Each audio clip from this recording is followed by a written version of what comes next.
न्यूनतम समर्थन मूल्य फसलों का एक बहुत ही महत्वपूर्ण मुद्दा बना हुआ है। जो 13 महीने का किसान आंदोलन चला, उसमें भी 3 कृषि कानूनों के अलावा न्यूनतम समर्थन मूल्य के ऊपर फसलों की खरीद की कानूनी गारंटी, ये भी एक प्रमुख मांग थी। लेकिन 3 कानून वापस होने के बाद जब 9 दिसंबर को सरकार ने एक लिखित आश्वासन दिया संयुक्त किसान मोर्चा को, उसमें इस बात के लिए उन्होंने सहमति प्रकट की थी कि वो कानूनी गारंटी न्यूनतम समर्थन मूल्य पर सरकारी खरीद की वो दे देंगे, उसके लिए कमेटी बनाएंगे। लेकिन बाद में सरकार ने इसके ऊपर विश्वासघात किया और वो इसको न केवल मानने से इनकार कर गए, बल्कि जो कमेटी बनाई गई इस संबंध में, उसमें स्पष्ट तौर पर कानूनी गारंटी का जिक्र तक भी उन्होंने नहीं किया। इसलिए अब जो 5 अप्रैल का जो किसान मजदूर संघर्ष रैली है दिल्ली की, उस मौके के ऊपर भी किसानों की ये एक प्रमुख मांग बनी हुई है साझे मांग पत्र में, और इसी के लिए अभी आगामी 20 मार्च को भी दिल्ली में जाएंगे देश भर के किसान मोर्चा के आह्वान पे।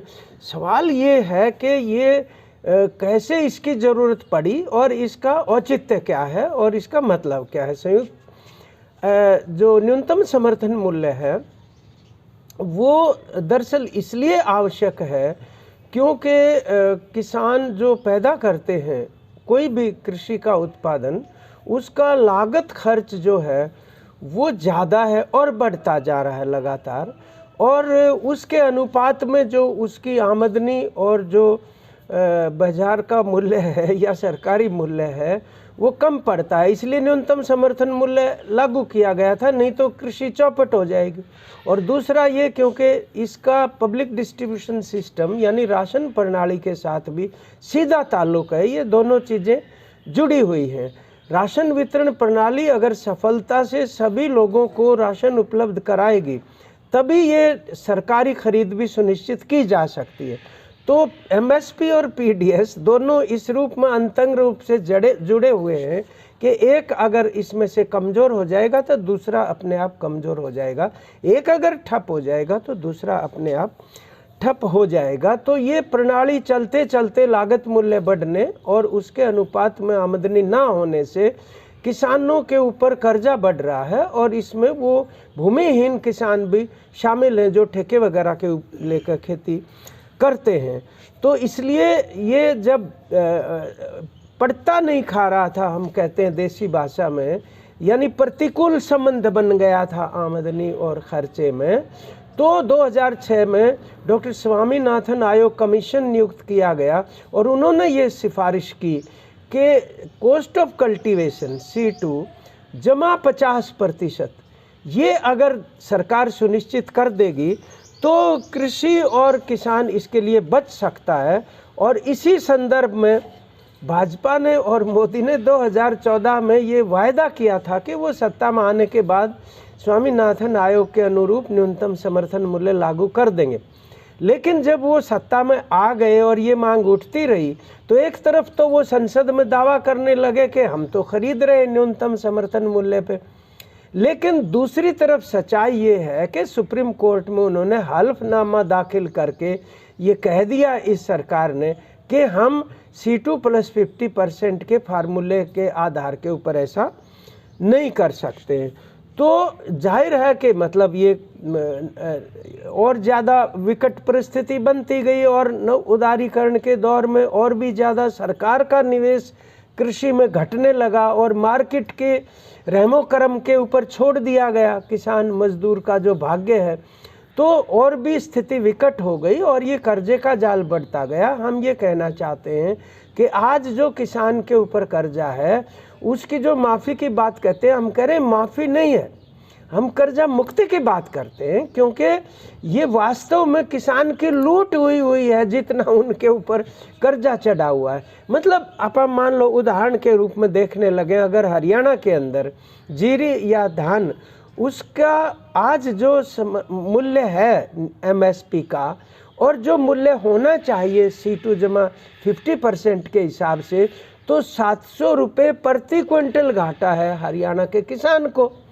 और अगर ये सारा मिला लिया जाए साल भर का तो 2500 करोड़ रुपए का घाटा जो है वो पैडी यानी धान का किसान उठा रहा है। और सारी फसलों का अगर आप जोड़ेंगे तो आप अंदाज़ा लगा लो कितना बड़ा है।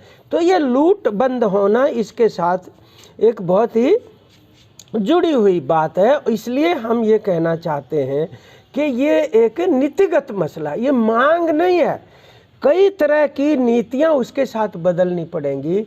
आप जो पीडीएस को भी न्यूनतम समर्थन मूल्य को भी न्यूनतम समर्थन मूल्य के साथ अगर आप पीडीएस को टारगेटेड लक्षित करने के बाद की जो स्थिति करते जा रहे हैं तो ऐसे तो वो और भी ज़्यादा कमज़ोर हो जाएगा। इसलिए मतलब ये मूल रूप से जो 5 अप्रैल का जो कार्यक्रम है दिल्ली का, ये भी कोई एक मामूली रैली नहीं है। वास्तव में ये एक अभूतपूर्व कार्यक्रम है, किसान और मजदूर की एकता के ऊपर आधारित, और ये वैकल्पिक नीतियों के लिए है। इसलिए हम कहते हैं कि न्यूनतम समर्थन मूल्य जो C2 + 50% की कैलकुलेशन पर आधारित है, ये बहुत ही निर्णायक मसला है और इसके लिए नीति परिवर्तन जरूरी है। हम जैसे उदाहरण दें, मिसाल के तौर पर केरल एक प्रांत है जहाँ वामपंथी मोर्चे की सरकार है। उन्होंने 16 सब्जियों पर, अब सारी वो फसलें वहाँ नहीं होती जो हमारे यहाँ होती है, कपास है, गन्ना है, गेहूँ है, बल्कि धान भी कम होता है। बाकी तो चाय है, कॉफ़ी है, गरम मसाले हैं, नारियल है और कैशू नट और इलायची और कितनी ही इस तरह की काली मिर्च वगैरह ऐसी मूल रूप से वहाँ पर फसलें हैं। 16 सब्जियाँ, आज आप देखो 15,000 किसान नासिक से बॉम्बे, ये दूसरी लॉन्ग मार्च है एक तरीके से, अभी रास्ते में 15,000 क्योंकि पिटाई हो गई सब्जियों के दामों के अंदर।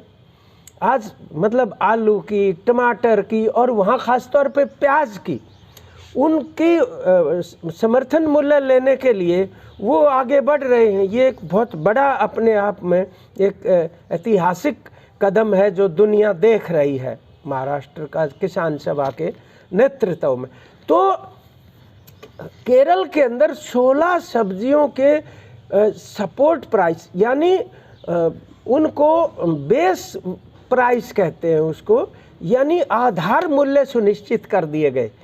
ऐसा सिस्टम विकसित करके जो उत्पादन करने वाला है सब्जियों को, उसको भी मतलब वाजिब दाम मिल रहा है और जो खपत करने वाले लोग हैं उनको भी वाजिब दाम मिल रहा है।